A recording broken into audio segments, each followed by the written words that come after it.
So you clicked this video because you want to know how I managed to afford all of my gear.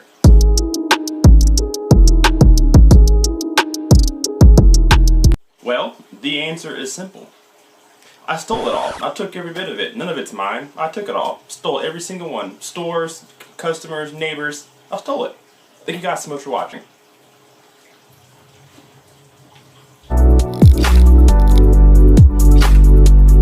Alright, I didn't steal it. You guys probably figured that out. But, all jokes aside, how did I manage to afford everything that I have in here? There's really three main ways that I did it. Number one is the obvious one, is saving, but we're going to put that aside because that's an easy answer.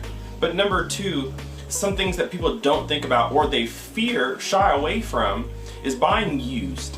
When I was a little bit younger, my early 20s, I'm 28 now, in my early 20s, even in my little bit of my late teens, I used to shop for used gear because obviously you can find a better deal and buy things at a lot lesser price than paying full sticker on things.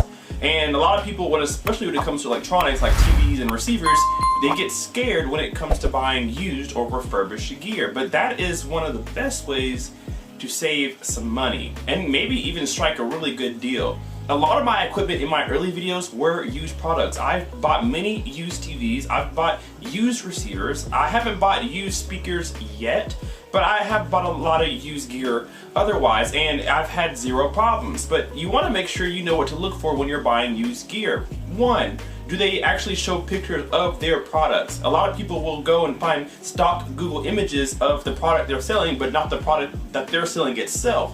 And that's how you get yourself into trouble. Make sure that you are looking for images of the actual product that you are going to buy. Also, make sure that the seller that you are buying from has a pretty good rating. Not everybody's perfect, so you may see some hiccups on their seller ratings, but 4.5 stars, 5 stars out of a good handful of people will tell you if that's somebody that you should be dealing with. Also, when you're looking at used stuff, you need to make sure that the price is not too close to new, or it kind of negates getting a used price. Refurbished makes people think that things are broken. Refurbished doesn't mean that it's been repaired. Refurbished can mean that it was a model in a store that was a demo unit and now they are selling it. Refurbished could just be simply an open box item.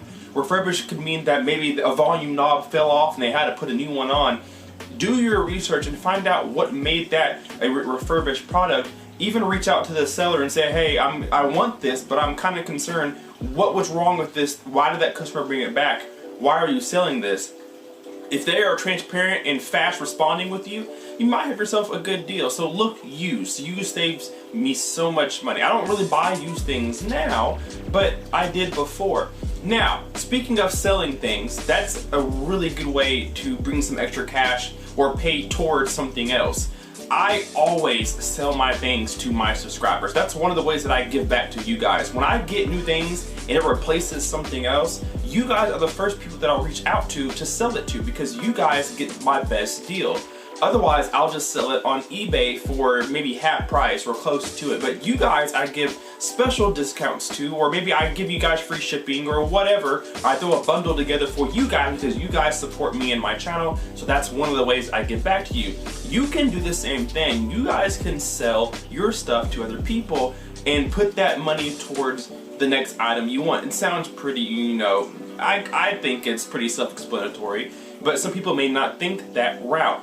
On my channel in particular, I have let you guys announce that you're selling something on my channel, or I'll shout it out in a video and say, hey, X, Y, and Z is selling this. Hit him up at this email, he has something nice for you. I let you guys use my platform to sell your stuff because obviously I have a bigger outreach than some of you guys may. And so selling things is the best way to put extra money into your pocket, especially if you need it to go toward new speakers. When I buy new speakers, these Cantons will be sold to one of you guys. My subwoofer, if I upgrade it, I'm selling my old ones to you guys. I sold my PV4000s to a subscriber. I sold my old Samsung 4K TV to a subscriber. I gave my Blu-ray player to a subscriber. I gave my Fluence speakers that I had, my Fluence Signature Series speakers, to a subscriber. And so that money comes right back to me to buy more things for me or my channel. And that's something that you guys can do too. So those are the ways that I've managed to afford. But the biggest thing, I'll go back to it, is saving up your money. One of the biggest things in a home theater, you'll hear some of the high-end enthusiasts or some of the YouTubers say, buy once, cry once, right? Save your money and get what you really, really, really, really want. Don't spend something mediocre because you just want something.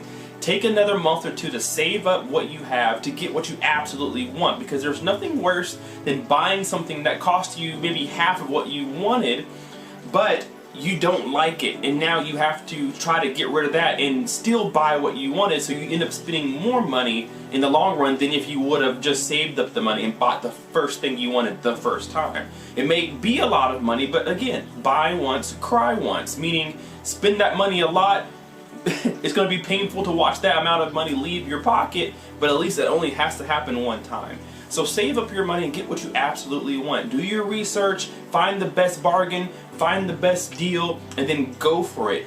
Don't buy little things on the way, because you know you could spend more money doing that. You may have to take steps. I'm not saying don't take steps to get where you want to, but don't take too many to where you're spending a lot more money than you would if you just saved maybe a month or two paychecks, and then you could have exactly what you wanted. So saving money is always the key. But if you have something that you're not using anymore, sell it. Somebody wants it, I promise you, especially when it comes to speakers. Somebody wants your stuff, especially if it's in good condition. And then if you need help selling anything, I'm always here to reach out to everybody for you. Leave me your email and tell me what you're selling. I don't mind announcing it on the channel at all to help you guys, because you guys help me. So that's how I managed to buy everything. I do have a main job other than YouTube. I do work at Toyota. I make pretty decent money right now, and I have been able to save and still spend every now and then on the channel. And so the big thing that I'm saving up for right now is a house. I plan on being out of this little apartment, my first ever apartment.